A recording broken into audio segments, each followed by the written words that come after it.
Mummy जी, मेरे मायके वालों को निमंत्रण क्यों नहीं दिया? शादी का घर है, 100 काम पड़े हैं। बहू, और तुम यहाँ बैठकर मोबाइल पर बात करने में लगी हो। दुलारी जी कड़कती आवाज से सभी संजना को देखने लगे। संजना ने फोन रखा तो दुलारी जी उसे डांटने लगी। जिम्मेदारी का एहसास तुम्हें कब होगा? सारी रस्में अभी बाकी है। रिश्तेदार और मेहमान आ रहे हैं, उनको चाय नाश्ता पूछने की जगह गप्पे मार रही हो। जाओ, जाकर देखो पूजा ने कुछ खाया या नहीं। अभी मेहंदी वाली भी आने वाली है। संजना दुलारी जी की डांट सुनने के बाद भी वहीं खड़ी उन्हें देख रही थी, या यूं कहे कि उन्हें घूर रही थी। संजना को अपनी तरफ यूं देखते देखा, दुलारी जी फिर चिल्ला पड़ी, अरे अभी यहीं खड़ी हो? अब क्या तुम्हें निमंत्रण पत्र भेजना होगा? मम्मी जी, निमंत्रण पत्र आपने मेरे मायके वालों को और मेरी बहन अंजना के ससुराल क्यों नहीं भेजा? संजना के इस प्रत्यक्ष सवाल पर 2 मिनट के लिए दुलारी जी चुप हो गई।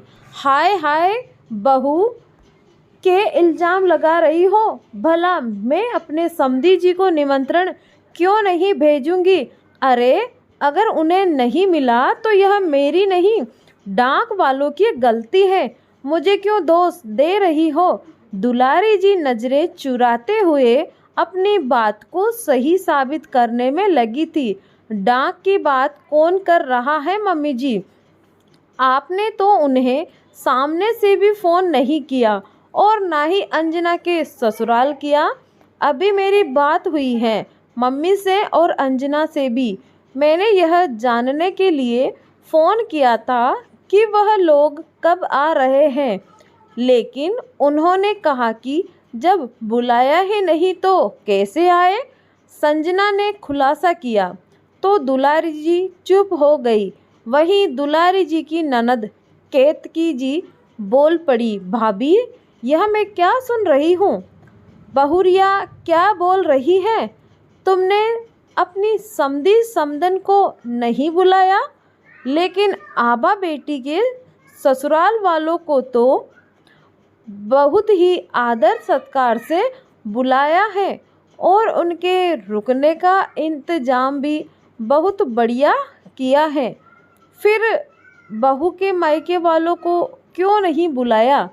वह इसलिए बुआ जी, बहू के मायके वालों से नेक भर कर लिया जाता है और जब देने की बारी आती है तो उन्हें बुलाना भी जरूरी नहीं समझते। क्यों अम्मा जी, ठीक कह रही हूँ ना? संजना बोलते बोलते भावुक हो गई। क्या बकवास कर रही हो बहू? जाओ, जाकर काम देखो। दुलारी जी चढ़कर बोली। बकवास? आज आपको मेरी बात बकवास लग रही है? वह आप ही थी ना, जब मेरी बहन की शादी हो रही थी तब आपने ही बोल करवा कर दीदी और उनके ससुराल वालों को जबरदस्ती निमंत्रण दिलवाया था और साथ ही भर भर कर महंगे नेक भी दिलवाए थे। संजना के इस खुलासे से केतकी बुआ दुलारी जी को घूरने लगी।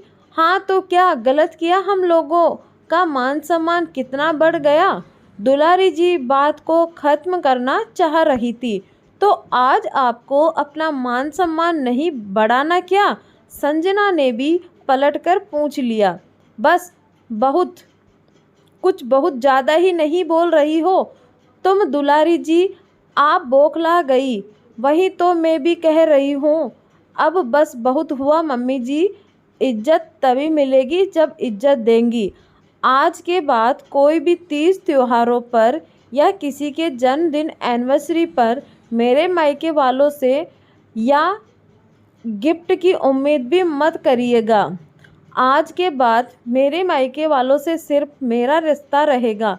संजना ने भी आज दुलारी जी को समझा दिया कि उन्होंने बहुत बड़ी गलती की उसके मायके वालों को निमंत्रण ना देकर। दुलारी, ये मैं क्या सुन रही हूँ? थोड़ी देर बाद मनोहर जी की भारी आवाज़ से दुलारी के होश उड़ गए। तुमने मुझसे कहा कि बहू के मायके वालों को फ़ोन कर दिया और उन लोगों ने ना आने की माफ़ी भी मांगी है, इसीलिए मैं उनकी तरफ से निश्चित हो गया। लेकिन मेरी गलती थी, मुझे खुद जाकर उन्हें बुलाना था। बेटी की शादी है, अपनों का आशीर्वाद उसके लिए वरदान के समान है। मनोहर जी गुस्से से दुलारी को देख रहे थे और दुलारी अपनी ननद केतकी को, जिसने जाकर अपने भाई को बताया दिया था। माफ़ कीजिएगा भाई साहब, थोड़ी गलतफहमी की वजह से आपको निमंत्रण नहीं मिल पाया। आप सभी के आशीर्वाद के बिना पूजा बेटी की शादी नहीं हो सकती। आप लोग कल तक ज़रूर आ जाइएगा। मनोहर जी ने संजना के पापा से माफ़ी मांगते हुए सादर आमंत्रित किया और फिर उसके बाद अंजना के ससुराल वालों से भी माफ़ी मांगते हुए बेटी की शादी में शिरकत करने को कहा। दुलारी जी को चेतावनी दी कि बहू के मायके वालों की खातिरदारी में कोई कमी नहीं होना चाहिए। उनका सम्मान भी उसी तरह होगा जैसे अहबा के ससुराल वालों का। दोस्तों, अगर यह कहानी आपको अच्छी लगी हो तो ज़्यादा से ज़्यादा शेयर करें ताकि सभी को पता लग जाए। धन्यवाद।